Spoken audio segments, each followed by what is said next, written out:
a song of history long, a struggle for the borough we all love, the Rutherglen town, a town strong, whose people bear allegiance to the crown.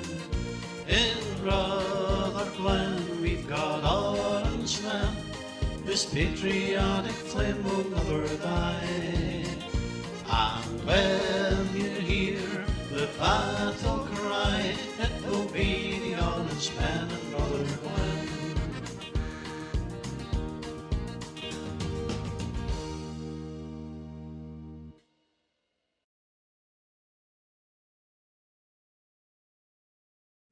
Welcome back to the Orangemen from Rutherglen. We have been listening to the stories of the Orangemen and women of Rutherglen for the last year.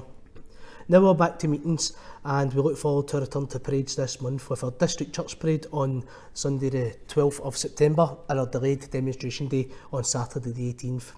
Today I'd like to welcome my good friend and District Secretary, Brother David Smith of LOL 213.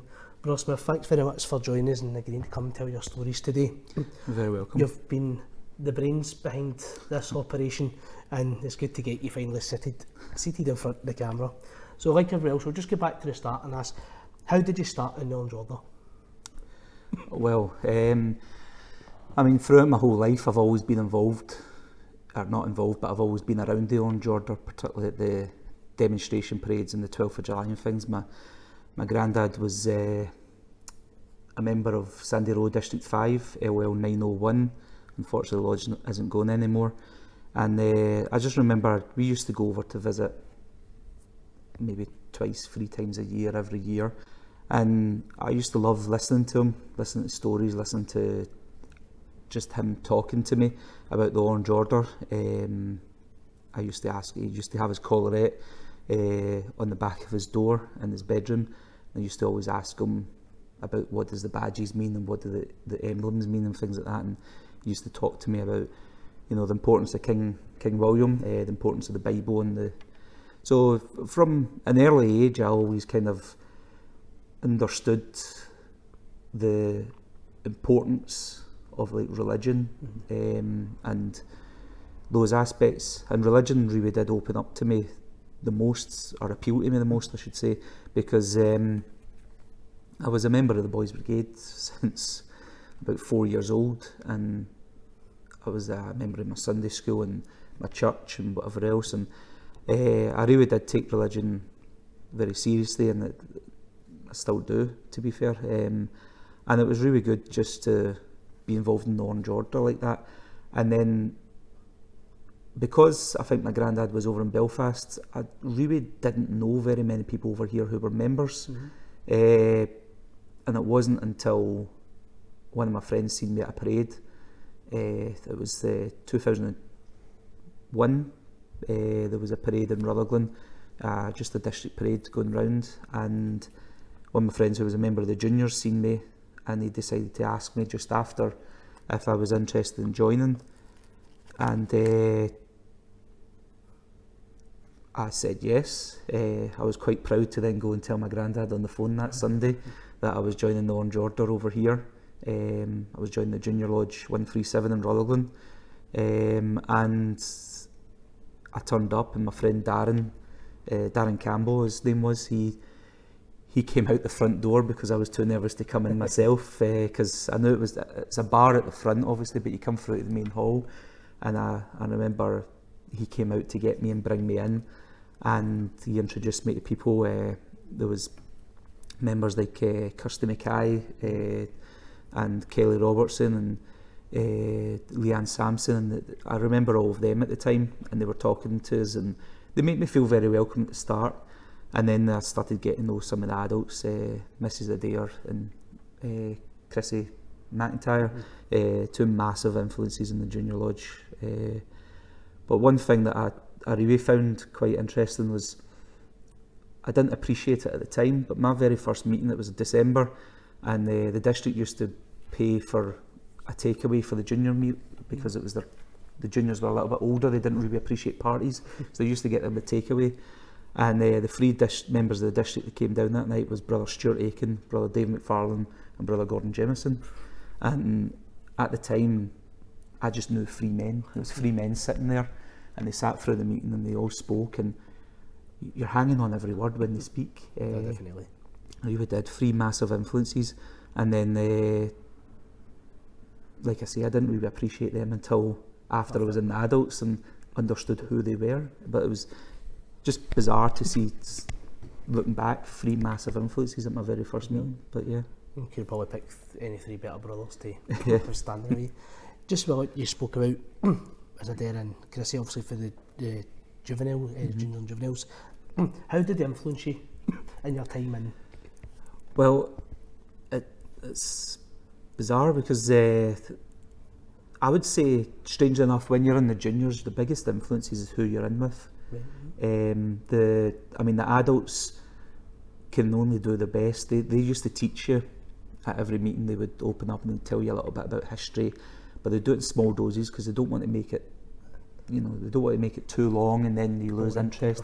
Particularly, I'd say at a junior lodge over a juvenile, because juniors, you're dealing with more or less teenagers, and they kind of lose interest quite quickly. But both of them were really good at teaching us little bits and furthering my education onto what my granddad taught me about Northern Ireland and the Orange Order there. But like I said, the members that you're with is a big influence, because if you're with other members who don't really share the same enthusiasm, you're not quite open enough to then say, oh, what about? You'd rather sit and be quiet and not really ask. But the members I was with, they were really interested. They wanted to know all about the Battle of the Boyne, the Battle of Orangemen and all the other battles, and they wanted to learn about the Bible stories and things like that, and it was really good. And even the other members that came through, like brother David Kane, brother William Brown, and members that came through just after me, they still had that interest, and I think certainly their family must influence that. But yeah, they were massive influences all round. And if any of them do watch the podcast, get yourselves back in to the Orange. Especially David and Nicole Kane. Definitely. Just as well as so you spoke about your granddad taught you as much as he could in Northern Ireland, but obviously there's sort of differences between Northern Ireland, England, Wales and Scotland and stuff like that. Things. So did you know much about the Orange in Scotland? No, I knew very, very little. Even the people in Scotland from the Orange Order, my Uncle Willie lives in Grangemouth, so I didn't really know very much, because it wasn't often we were heading the day out to Grangemouth to watch a parade or anything. He didn't really speak about the Orange an awful lot. He spoke more about pigeons. He loved his pigeon racing. But no, in Scotland really it was only, the demonstration parade was quite well advertised. The other parades, if we heard the music, would kind of go towards, but it seemed to be an accident. You didn't always find out the dates of the parades. I know when you were younger, your parents were a bit more involved, and I think you went to the parades to watch and things. But no, I would say most of the parades we watched, it was by accident, because they were out at the same time we were maybe shopping or something.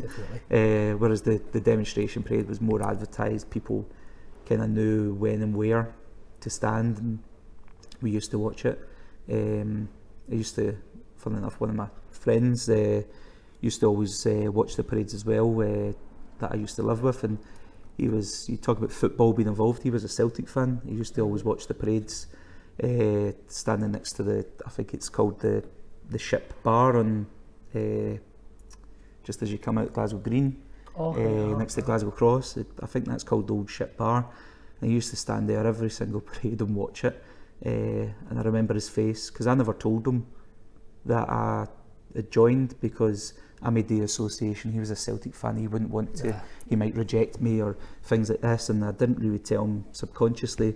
And then I remember the first parade, he was stood there watching me, and I waved over to him, and the surprise in his face was, I still remember it now. But and then afterwards they called me an idiot for not telling him, and that was that. But So you joined at junior level. Do you think that helped you on your path in the Orange?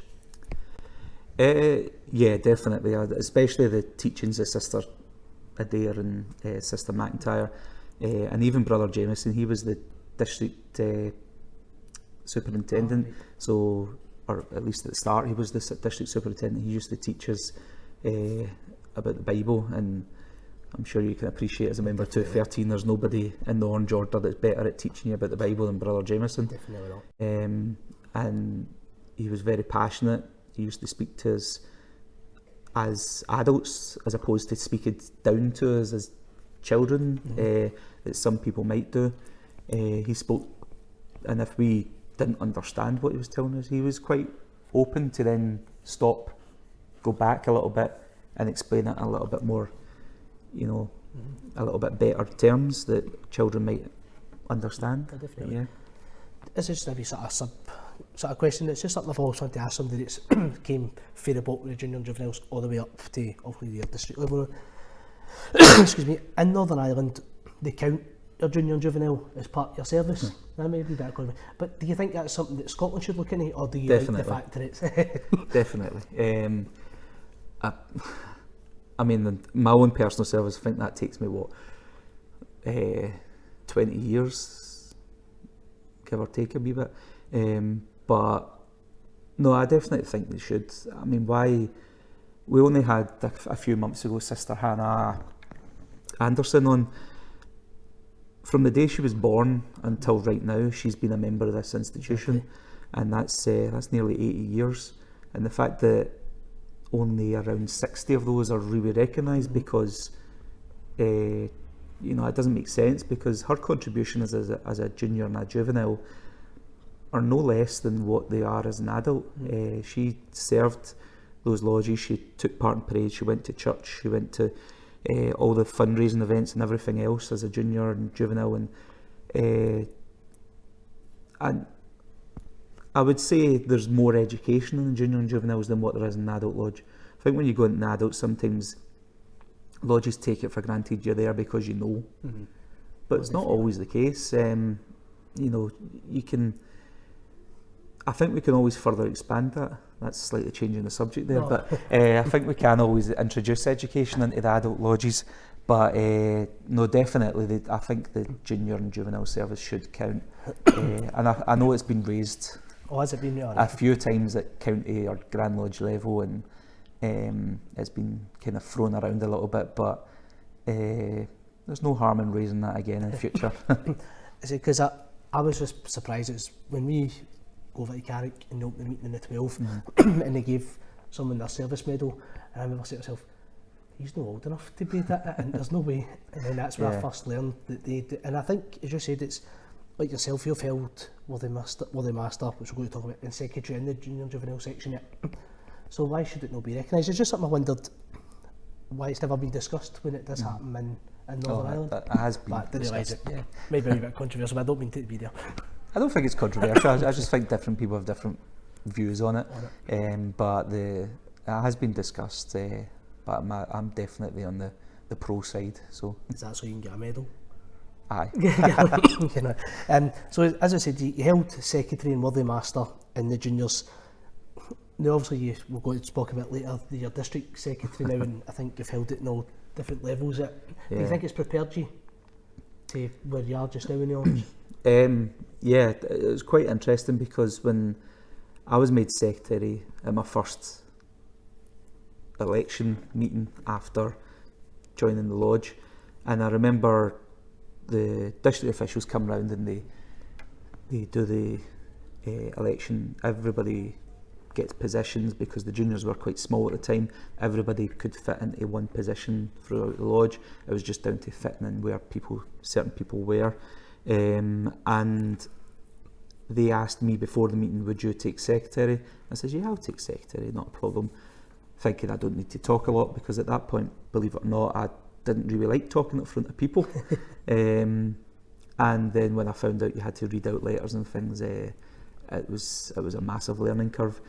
But one thing that I kind of changed, I remember Sister McIntyre being quite surprised. When we went into the junior lodge, it used to be the case of the superintendent would write out all the minutes and everything else. She'd deal with all the business, then bring it, and all that secretary was doing was reading out the minute book, reading out the letters, giving it to the superintendent. She took them home and she wrote them all. And I said to her, no, I want to do it properly. So she then, I don't know if that says a lot about me or anything else, but she then tested me the first month, which was quite funny, because she gave me a minute book home, but what I didn't know until the month after was she also took a minute book home and wrote out the minutes in case I lost them. But I think she realised quite soon that I took it quite seriously, and that's how I learned how to do shorthand minute taking. That's how I learned how to write out minutes, although I have changed how I do them throughout the years, but the correspondence and stuff, I read out all that, and obviously by reading it you then learn how to set out a letter and things. But yeah, I mean, I've been secretary and worthy master of the juniors LL12, LL213, and I've been the secretary for the district.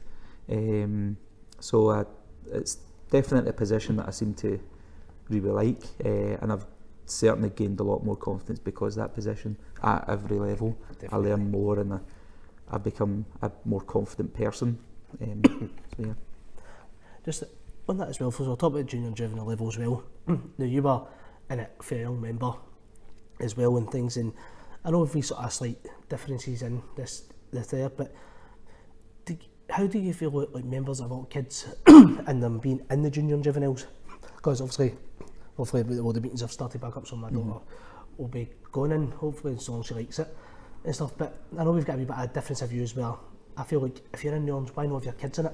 Yeah. And then but you've got a wee sort of slide. But what do you think that comes? Because you were in it as you're younger, so. I joined it when I was 12, so I was a wee bit older and maybe wiser, but it was me that decided. It wasn't my mum, it wasn't my dad, it wasn't anybody else. It was me that decided I want to join this. I want to follow my granddad's footsteps, and I want to learn more about it. And so, I mean, I do believe that they need to kind of understand why they're joining and what they're joining. And sometimes I kind of feel that younger children might not kind of get it. So, but I fully do support any. I think it's called the cradle roll, where they join before they're even born. There's certainly generation after generation. We spoke to Hannah Riddle about that. I mean, I think her family goes back in the Orange Order, generations and plus generations. So that kind of makes sense because they will be brought up and all the way through. Definitely. I just and like with your daughter as well, you can tell that she's loving the cultural aspects anyway. She's learning the young, and I just kind of feel that the family support needs to kind of understand what they're joining. It's not just free childcare. No. They need to kind of support it a little bit, and it's because I like to obviously understand both arguments as well, and it's fine, but also like to you joined before because you wanted to join. But if you had been put in a lot younger, do you think you'd have enjoyed it more? Or, I know it's hard to say, speculate. Yeah. Because like my daughter, I'll put her in. If she turns around when she's older and goes, "It's not for me," then by all means that's fine. But do you think you'd have enjoyed it more? Do you maybe wish you were in it a bit longer before then? I definitely would have loved to have been part of the juniors looking back, because the one thing after I left the juniors, I became the superintendent and I still stayed involved in the junior lodge, but so I got to know then the juveniles a little bit better because I started going to their meetings and kind of understanding what goes on before they come to juniors, which I never really knew before that. And our juveniles are in fantastic hands. Definitely. Sister Riddle and Sister Brown in particular are outstanding for this district as far as looking after these kids. And with the support at the district level of the district superintendent, district assistant superintendent, Brother Brown and Brother Brawley. Yeah, definitely. They are absolutely fantastic, and it's good as well that they've managed to get a young member, Brother Stuart McCafferty. He's involved as well now, and it's a fantastic little team that they've set up. Definitely. And the kids, they are very lucky kids. They've got wee parties, they've got wee discos. They can get everything that they want, and they're also learning a lot about the institution from some fantastic teachers. So yeah, I kind of wish I did experience a little bit of the juveniles a little bit more than what I did, rather than just coming into the juniors. So take a wee side for the ones there. From 2001 to 2009, you've been in 3 bands, the Prince Charlie, our own Rutherglen Bluebell and the Castle Protestant Boys. What made you join bands then? Well, when I joined the Junior Lodge, there was a member, Sister Kelly Robertson, and her mum, Carrie Robertson, and they lived round the corner from me, and they were both members of the Prince Charles Accordion Band, which they used to practice over in Govan Orange Halls, in the back room, and they stayed round the corner, so I used to know Kelly and her sisters and her family quite well. And it was just one day they said, they had the instruments out, they were practicing, and I started playing around with the drums, and Kelly had said, why don't you come to practice and you can learn to do it properly? And I thought she was joking, but I said yes. And then next thing I know, the next morning she's picking me up in the taxi outside, and that Sunday we decided I was in the Prince Charles, and I went along, and it was, unfortunately, I think I joined the Prince Charles at the kind of end of when the Prince Charles was, they were really, really good band. When you look at videos of them in the 80s and 90s, they were a fantastic band. They were district band here for a long, long time. But I was only with them for maybe a year and a half, before they unfortunately just closed. Some influential members passed away, and that was that. I don't think I ever done a parade with them, but I done 3 funerals with them, and they were all very influential members, just because unfortunately that's what the band ended up doing. They were just playing for members that they were losing, and that's how they kind of came to an end. And that was really my own experience of playing up front of people, was at funerals, which was really a regret, I would say. Yeah, Definitely. And then obviously after the Prince Charles, I still had the bug, I still wanted to do it, and I thought, well, where better than coming to the Rutherglen Bluebell, Rutherglen's own band. I was in the juniors, why don't I join Rutherglen Bluebell? And I was there for I think about 2 years, but I was a cymbal player. I joined, I had the intentions of playing the drum. I would say probably at that age I wasn't as dedicated as what I should have been, and I basically became a cymbal player for 2 years, playing the cymbals next to Brother Robert Millen, and even people who would later become friends like Graham Leeskin, Gary Leeskin, these kind of guys, and they went on to play drums, and I was still playing cymbals, and I thought, nah, I'm not really in this for the proper reasons. I wasn't really learning the instruments. I was kind of going to all the parties and things like that, and I probably wasn't taking it seriously, so I decided to kind of take the step back at that point, and I left the bands altogether. And then we had, when I was in LL 12 in the Adult Lodge, we hired the Castle Protestant Boys, and I think it was maybe 2 years they were walking with us, and I decided to join, with the influence of yourself, I would say, and what a laugh that band was. I would say if they put as much energy into the parties and the good nights that they had into playing, they would have probably been unbeatable on the road. But unfortunately, there was a few band practices going to, and we'd lost members throughout the weekend at the different parties and things we were at, but it was fantastic laughing. To be fair, the band, I'm saying they're a great laugh, but they really took something seriously. They would ask before every single parade where if they pass a cenotaph, and they made a point of they stop playing, they pay respects to that cenotaph and they move on. There's not a lot of bands in truth that always do that. They just kind of take it for granted they'll be told before, but they went out their way to do that, and very respectful, very loyal as well. They stayed with Lodge 12 and of course the lodge we now walk with in Carrickfergus. That's where the friendships really started, was with Carrickfergus district. Was when we were in that band, and it's sad to see that they've not been on the road the last couple of years, but hopefully there's still some spark there that can be reignited and they can get back out. They're the last known band from Castlemilk, so it'd be upsetting to see them go forever. That's all. Also, people that know me in a band, they probably say I'm probably the best dummy fluter ever. But you must be being in 3 bands and not be able to play anything. That's my record, because you went down the flute in Castlemilk. I was playing the flute in Castlemilk. So I think that's a title being taken off me. I was absolutely rubbish. I think I need to highlight that to people, the fact that you've been in 3 different bands, 3 that you can't play anything. Yeah, that's probably a record. So jumping back to 2005 when you joined LOL 12, excuse me, why did you choose to join that lodge?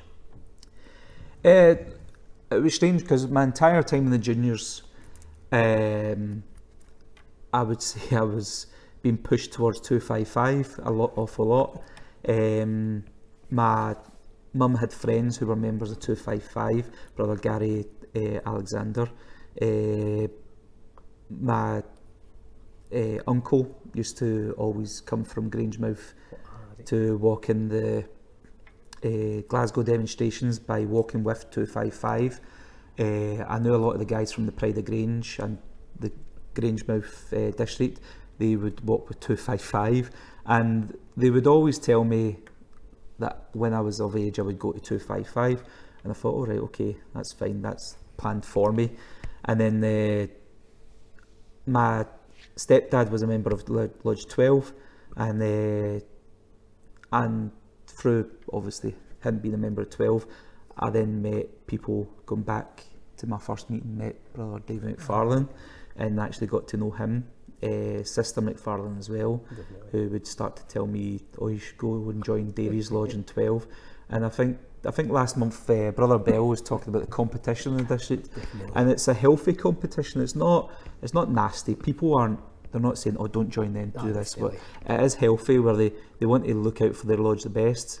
But if I decided to join another lodge, 246 at the time, I would dare say that every one of them would have wished me well in the lodge. It's just that I then decided to join 12, and I'll be honest with you, the biggest influence was my stepdad and brother McFarlane and sister McFarlane. They were the big influences. Definitely. Did you see, if you'd been junior Javel first meeting, did you see what the future would hold so early for you in the Orange Order? No. So when I joined 12, I remember, I've heard you say it a few times, I sat in that corner over there in my very first meeting, and I was sweating buckets. I was in that suit. It was October, so it would have been cold, but I was sweating because I was looking around and I seen just how expertly they handled the meeting. Brother Kenny McGall was there, Brother Alec McCall was reading from the Bible, and Brother George Dixon, the former district secretary, was the secretary. Brother Michael Linney was the treasurer, and he was just handling the cash so well and knew what he was doing. Then you looked at Brother Alec Halliday, who was Worthy Master at the time, or just at the end of his being Worthy Master. And again, everybody just knew what they were doing. You looked around the room, you seen Brother Willie Lindsay, Brother Robert Holmes and Robert Taylor, and John Brown and David McFarlane and Davy sat me right next to him and he says, "You stay here and I'll teach you." And I was like, what a better teacher than Brother David McFarlane. He just seemed to really, from an early age, he just seemed to like me, and I'm glad, because there's nobody who could guide me better than a guy like Brother David McFarlane. I have a lot of respect for him. A lot. I think with that as well is somebody like Brother McFarlane, a lot of the older ones as well, they see the youth and they know that they're the future. So when they come in, you want to make sure they're settled and make sure they're relaxed, and you'll never be relaxed coming in, but but you know what I mean, like, because everybody speaks about the youth is so important, and it's something I feel that we need to be on top of a wee bit more.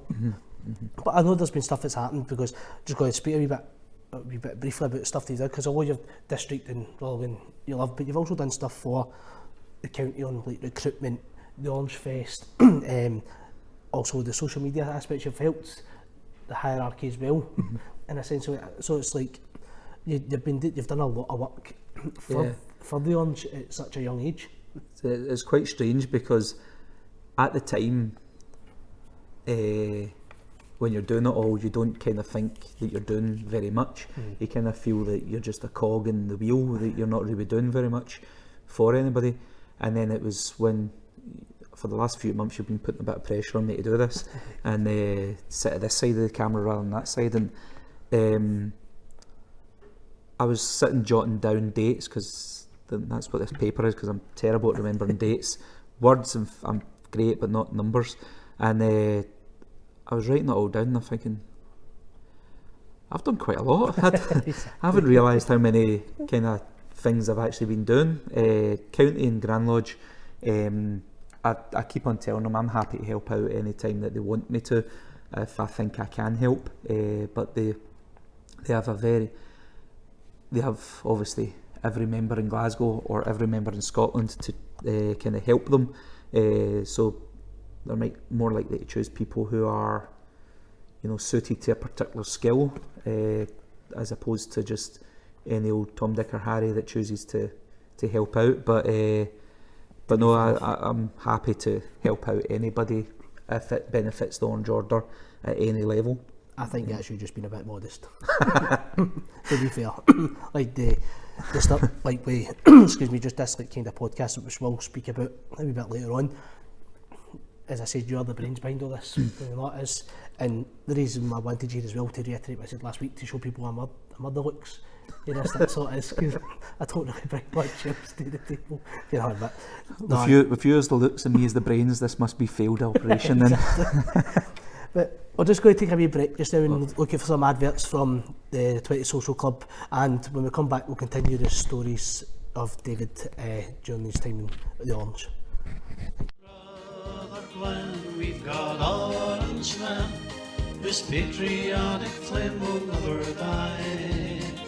And when you hear the battle cry, it will be the Orangemen and Rutherglen.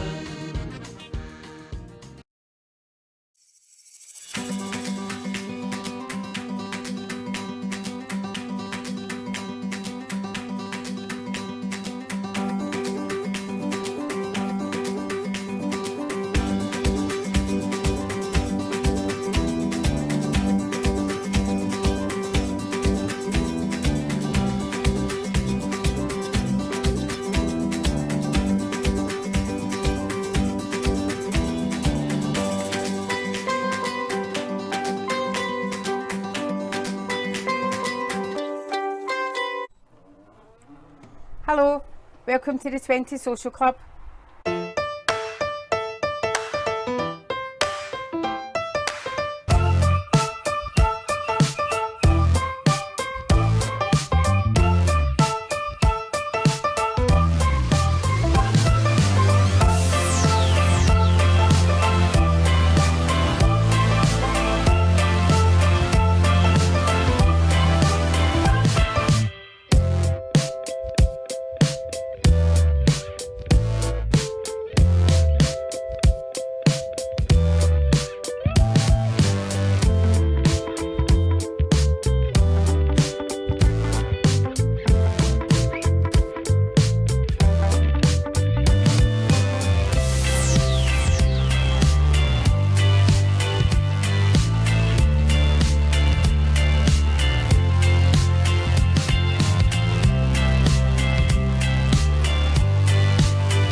This month, Rutherglen Orange and Purple District 20 are proud to be back to normal.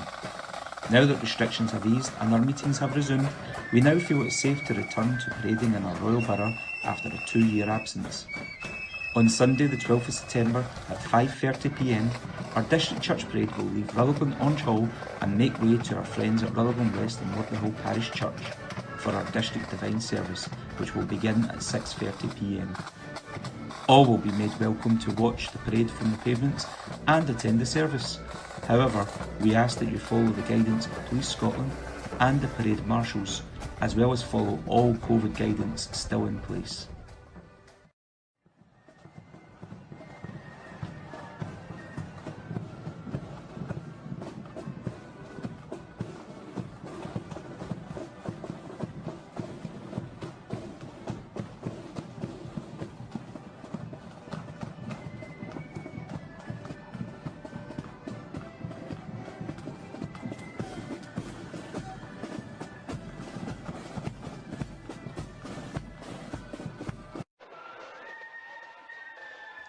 On Saturday, 18th of September, the district will participate in the County Grand Lodge of Glasgow's Bicentennial Parade to mark the first Orange Parade in the city. The district will be joined by the Queen Elizabeth Accordion Band, Blantyre Young Loyalists and Rutherglen Bluebell Flute Bands.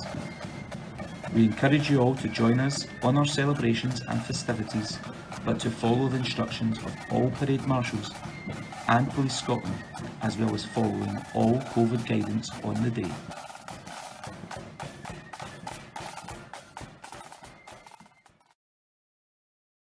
Rutherglen, we've got Orangemen, whose patriotic flame will never die.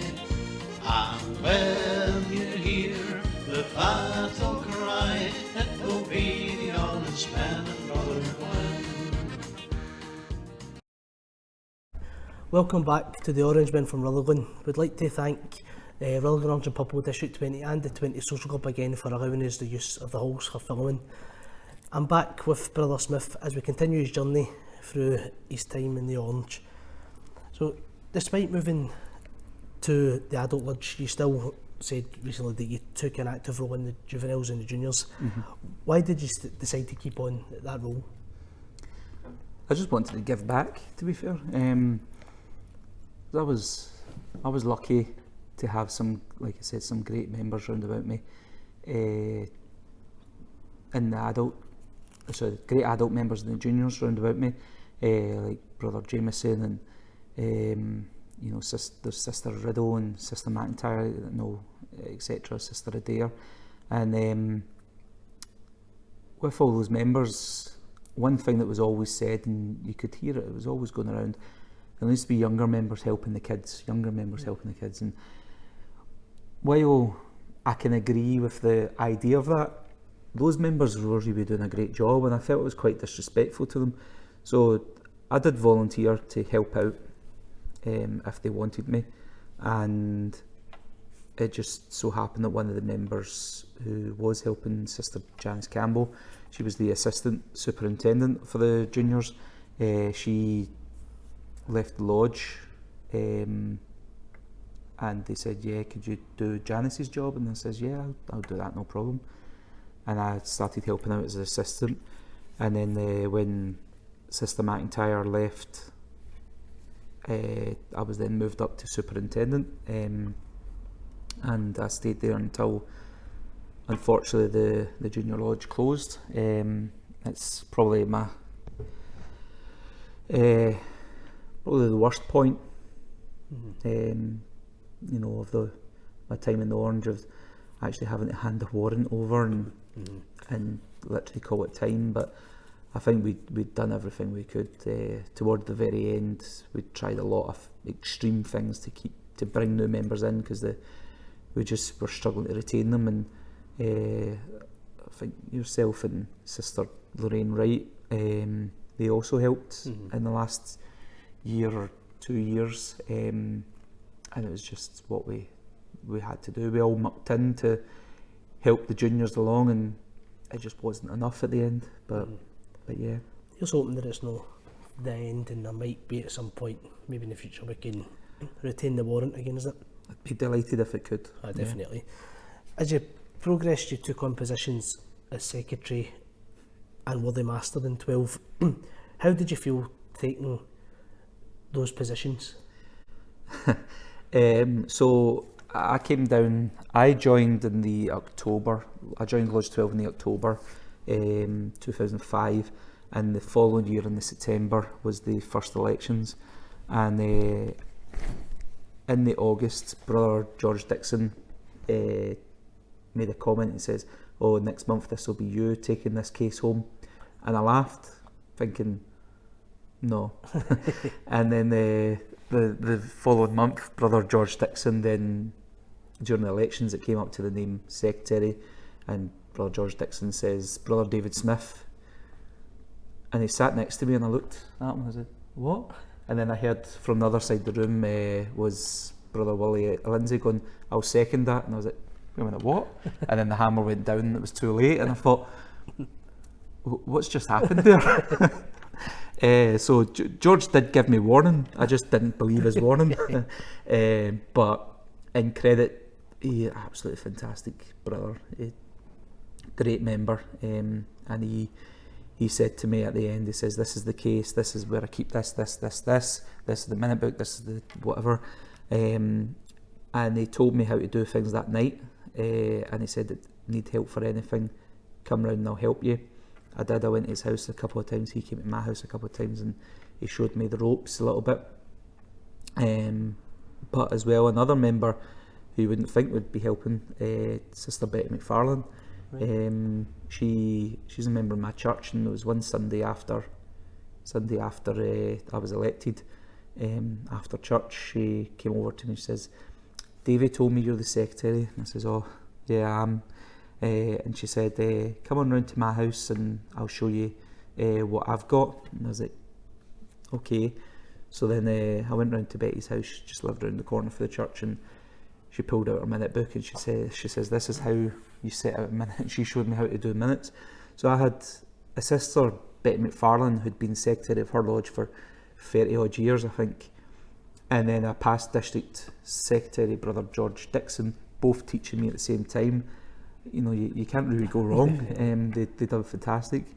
But I always remember Brother Duffin as well used to help me. He was district secretary while I was secretary 12, and one of the things I remember was I sent him a letter, and I thought, I have to do it properly. I'm doing it the proper way, do it the right way. So I wrote my letter, wrote the address, put a stamp on it, sent it away. And then I came down to the Hall building meeting where the letter was going to be read out. That's the district committee meeting that we have. And he says to me, "Come in here." And I was like, "Oh, no, what have I done?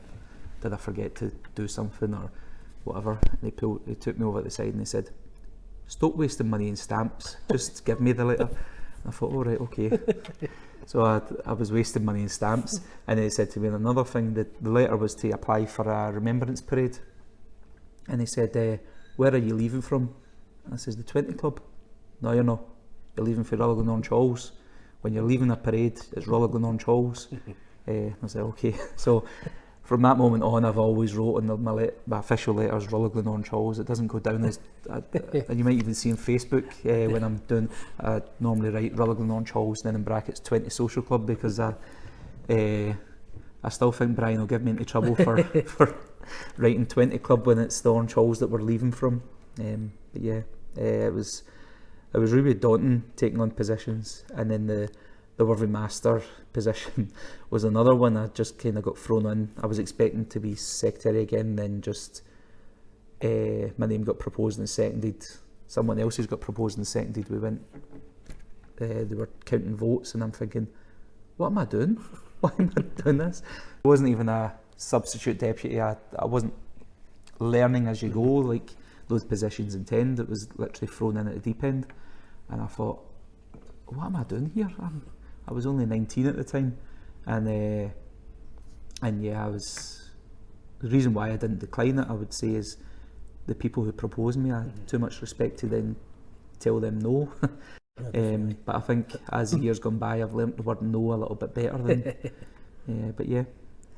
So then, 2010, you joined LOL 213. Why did you transfer at the time? So I think just there was a lot of changes at 12, a lot of changes of personnel and things like that, and I just kind of felt a fresh start was needed. So I was already secretary and Worthy Master of 12 at the time, and I just felt I kind of needed something fresh. LL 213, I got on great with all the brothers there, every one of them. Even still to this day, I get on great with all of them. I don't think I've ever had crosswords. No. Certainly none that caused anything anyway. And it's a fantastic lodge. Really involved in the district. At that point, I was starting to get involved in the district as well. I think I was the assistant secretary at the time, and they welcomed me in. The hardest part about the move, I would say, myself and you and Brother McGreevy all transferred at the same time, and I'd say the hardest part about the move was then explaining to some of the old guards, you know, my decisions for moving. So I went and I spoke to Brother John Brown, I spoke to Brother George Dixon, I spoke to Brother David McFarlane. I told them I'm moving lodges, this is the reason why. I don't want to leave Rutherglen, but I want to move lodges just for a fresh start, this is the reason why. And the three brothers understood my decision, they understood the reasons, and I think they kind of had a bit of respect with the fact that I was very upfront and told them before I then told the rest of the lodge. And that's no disrespect to the lodge as intended, it was just I respect those brothers so much that I kind of needed to give them the prior warning. And then that was that, and I still have a good relationship with the members of 12, but I do think that fresh start was needed for both the lodge and myself. I think the lodge and myself have both kind of went on since then, and they've both done great. So just doing that, what you're saying, it was, I think telling those brothers was probably a bit harder than telling the lodge, to be fair. Definitely. It was. So you weren't in 213 long before you became secretary. So that meant you were juniors, 12, 213, and obviously now you're district secretary. Do you just like writing letters? No, I actually hate that part. I think once you kind of get recognised as being good at doing something, people in the Orange Order have a great idea of grasping at that and making sure that they use your skill set as best they can. Like I was saying earlier with County and Grand Lodge, they love kind of getting you involved. Definitely. In what you're good at, and I don't want to sound big-headed by saying I think I'm a good secretary. I'm very organised in the sense that if you my fiancée isn't as keen on my organisation because I've got books for different things, for dealing with the social club, dealing with parades, dealing with churches, dealing with this, that and next thing, and they're all in folders all going across, and she keeps saying they're getting in my way, and it's just if I didn't have it like that, it wouldn't make sense in my head. And I think it's easier as well because you need to keep an eye out for the day you're no longer secretary. It could happen any time. It's a democratic organisation, and if another secretary comes along and get installed, I've then got the responsibility of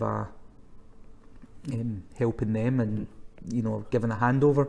I think it's much easier to do it by telling them these are different areas that you're responsible for, rather than saying here's the books, that's it, just sort it out yourself. And it's easier that way. But yeah. To be fair though, the people have taught you how to do that role. Yeah. You probably couldn't feel. No. Not say you couldn't, but because a lot is doing your own, putting your own wee spin to it as well. But the teachers that you've had to help you, you're probably not going to get any better. Yeah. That's doing it. So just a wee bit personally, going into your time in the Orange, what's been your most memorable moments in the Orange Order? Not being secretary. Sorry? No being secretary. Not being secretary. I think I've got a few. Unfortunately, I need to break your rule because one of the ones was certainly the night I was made district secretary. to have an entire district having the faith in you Really. for that very important role was something special. And I'm kind of, I'd have loved to have worked with past district masters, but I think the good thing was that it was new district master and new district secretary at the same time, and I think both of us, myself and Brother Small, have learned along the way together, which is important, as opposed to kind of being at different stages where I'm depending on somebody who's got more experience. The two of us kind of did it together, which is good. You really need to have a good relationship with a district master if you're being a district secretary, and vice versa, because you spend a lot of time together. County meetings, Grand Lodge meetings, meetings with police, meetings with community representatives, even just the phone calls at 9 o'clock or 10 o'clock at night, just saying, what are we going to do about this? Let's do this, X, Y, Z, whatever. You need to have that kind of good relationship and understanding, and I think myself and Brother Small, he might disagree, but I think we do have that good relationship where we can trust each other and get on with the jobs. So you just done that as well. Well, Sorry. how was it? Just a bit to ask you, because we've had Brother Duffin on here. Brother Duffin was district secretary for a long time. How was it actually taking over from him? Never-wracking. I mean, he was secretary, I think he was 25 years, 30 years, something like that. Really nerve-wracking because he had his way. I did the secretary role in lodges slightly differently.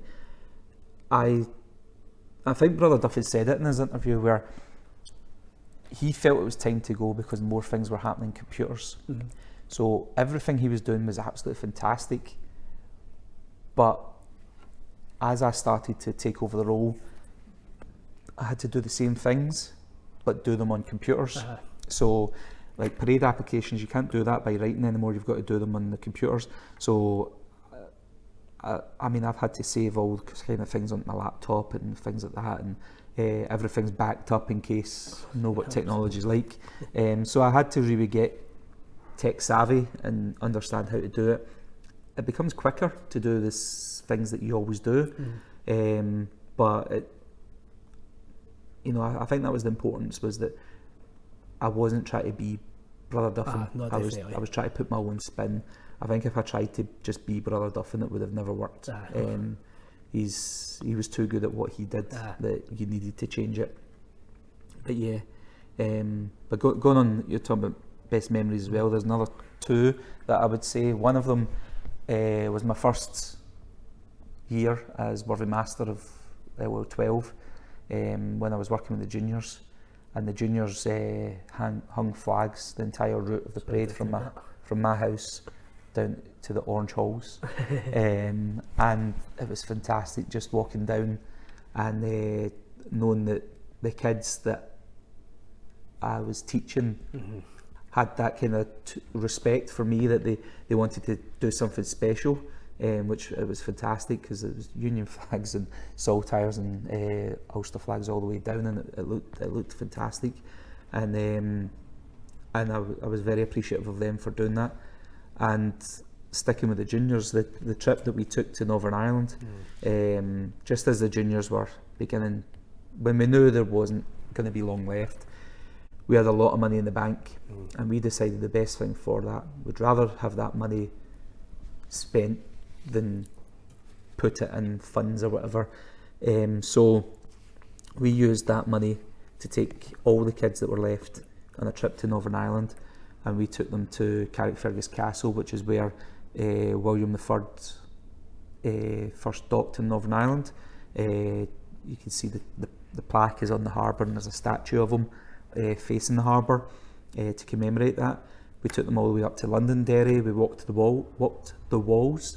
We went to is it St Columns, the cathedral in Londonderry as well. We went all the way down to the Boyne. The kids collected the Boyne water. I wasn't as brave to go down to the river, but they all collected Boyne water to take home.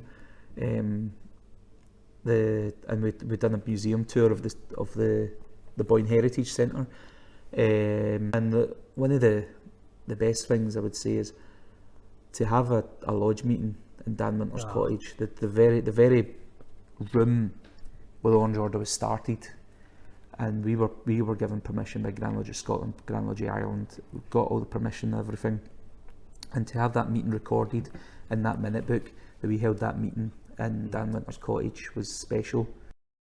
I still have juniors who were at that trip, and most of them are still in the Orange Order today, and they tell me that trip inspired them, and I'm proud that we did that because education is the most important thing. Definitely. And it's great to have all of them kind of intertwined in there. They're learning about their culture, learning about their religion, learning about everything else, and for those kids, they still tell me that's their most memorable, and it's certainly one of mine. Definitely. It was just that trip also was just absolutely gutted I couldn't make. I know, but it was a lot, as you said, and most of them do still speak about it. And so just going up to sort of recent times with the COVID pandemic is hit the world, how has it changed your role? Well, it changed massively because I wasn't applying for parades. I wasn't. There was no lodge meetings to go to tell people new information.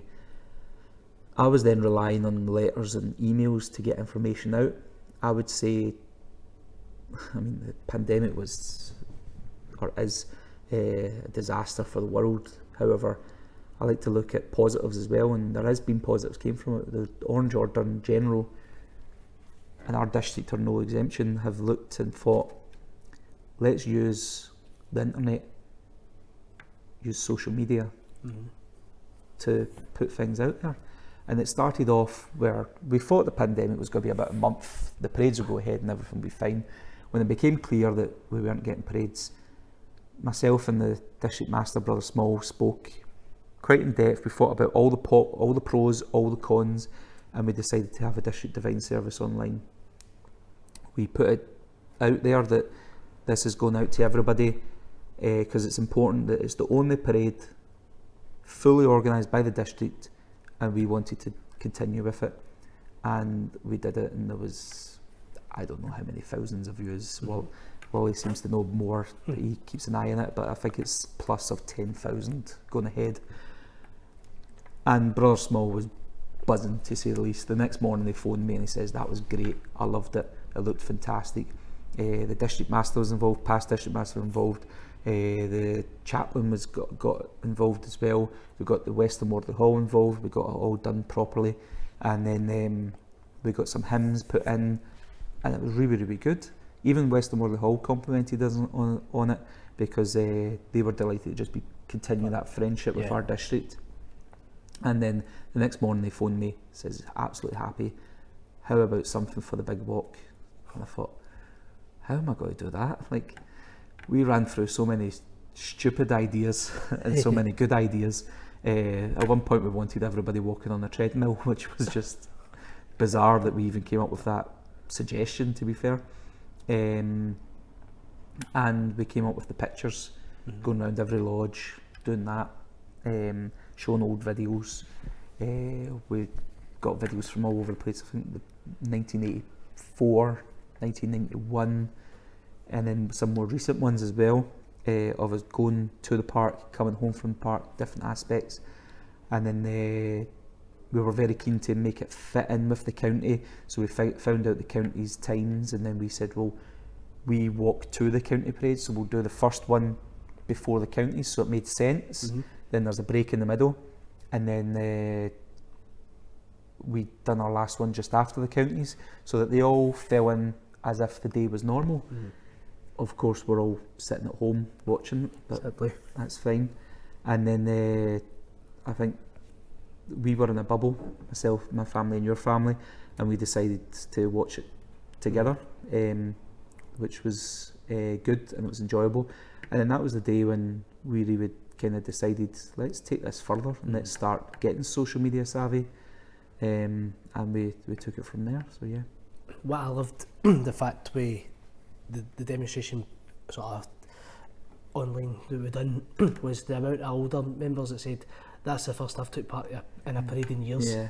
And to me, as it felt like, just get something on there, get out, make a day a bit normal. Yeah. But to some members, it meant They they took it walked a serious. parade type of it, and it was just hearing that, it made it worthwhile to know that people are looking, going, I managed to do a parade and stuff, and it was great to hear that. It really was. So, just for that, so from that, obviously you decided to come up with the Orangemen and Women of Rutherglen. So So this one was in the pipeline for quite a while, but I wasn't really getting the positive vibes from other people I was talking about. What happened at the very beginning, it was about 3-4 years ago, I came down to the Orange Halls because the juveniles had their anniversary dance, and I came down, it was a bit early, it was about maybe an hour before the dance started, so I went through to the little bar, the Blue Room, and I seen Brother McFarlane sitting by himself, and I thought, I'll buy Davey a drink, buy myself a drink, go over and sit with him. And then as the night went on, Brother Stuart Aiken came in, sat next to Davey and myself, then Brother Billy Duncan, Brother Ian Watson, and I was sitting in company with members, I don't even know how many years, but there must be about 200 years worth of experience sitting right in front of me there. It was about a year and a half before Brother Aiken passed away, and at that moment I said it out loud at the time, and they laughed, and I said, it would be amazing if I could make a radio interview out of this, because how many people would listen to these stories? They were talking about, Brother Billy Duncan was talking about when he was in the band, and I can't remember the park he said to, but they went to a park and it was so wet that there was actually ducks swimming past them as the Bluebell were walking through them. Brother Aiken was talking about when this hall was built, about how he remembered everybody just being so excited to have their own hall back that they could come into. Brother Dave McFarlane talked about, that was the first time I ever found out he wasn't Rutherglen through and through. I didn't realise he came from Brigton before that. And Brother Ian Watson talked about his time in the Bluebell in 255, and it was fantastic. I sat and like I said, it was about, the dance started 7:30, it was about 6:30 I started sitting with them, and then next thing I know, Sister Riddle comes through, and she says, do you want to buy tickets for the juveniles? And I says, I'll be through. And she said, David, it's 10 o'clock. And I thought, is it? I couldn't believe it. It was just, time flew listening to all these stories, and then I thought, I kept thinking, I want to get these down, and then other people weren't really up for the idea of a radio interview or a podcast, I wasn't even interested in the podcast at the time, it was radio interviews I was talking about, and I thought, well, let's go on an alternative route, and we were doing the district archives, giving me pictures, giving me stories, and I've got thousands of pictures on my computer right now. I can't even tell the exact number, thousands of them, of pictures of the district going as far back as 1924 all the way up to 2 weeks ago. Like, it's crazy. People really loved giving me pictures, and there's still more coming in dribs and drabs and telling me stories, and I'm writing all the stories down and putting them with the pictures in the computer so that they're all matching each other, and it's great. And I still wanted to do something where, because people don't read a lot, it's sad to say, but they don't read a lot. I wanted to do something where you could just throw it out there to everybody. And I thought during that pandemic, when we were chatting the day of the demonstration, the 12th at home, Rutherglen's 12th at home, we thought, now's the time. People are sitting at home, people are accepting these things. We've done Member of the Day, which was written and things like that, and we thought, let's go for it. And I says to Brother Small, and I said to the other trustees, and there was some humming and hawing and whatever. County and Grand Lodge had a wee conversation amongst themselves as well about it, and eventually one morning got an email, there's the green light, let's go for it. I thought, well, I'm not taking a second chance here. And there's been some mistakes, there's been some, errors and some wee technical faults, especially the microphones and things like that, but I think a year down the line, I think we're at something like 50,000-60,000 people's watched the Orangemen and Women of Rutherglen. We've got every district master who's alive interviewed, we've got one member of every lodge interviewed, and I plan and keep it going as long as people are interested in it, because it's great. I think it's good because like people come say to us, they've really enjoyed it, and I didn't think it would take off as well as it has. Not just our own district.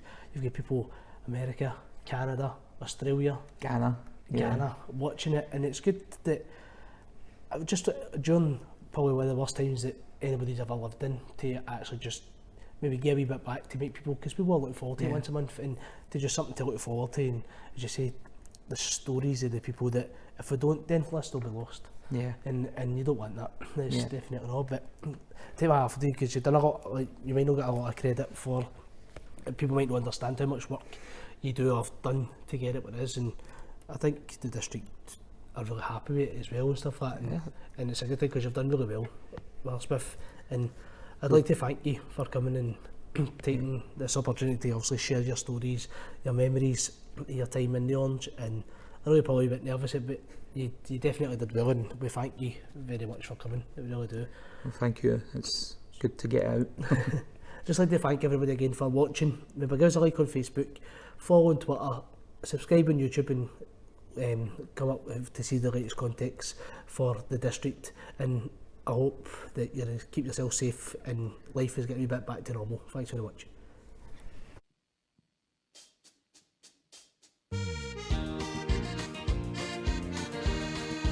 I'll sing a song of history long, a struggle for the borough we all love, the Rutherglen town, a town strong, whose people bear allegiance to the crown. In Rutherglen we've got Orangemen, whose patriotic flame will never die. And when you hear the battle cry, it will be the Orangemen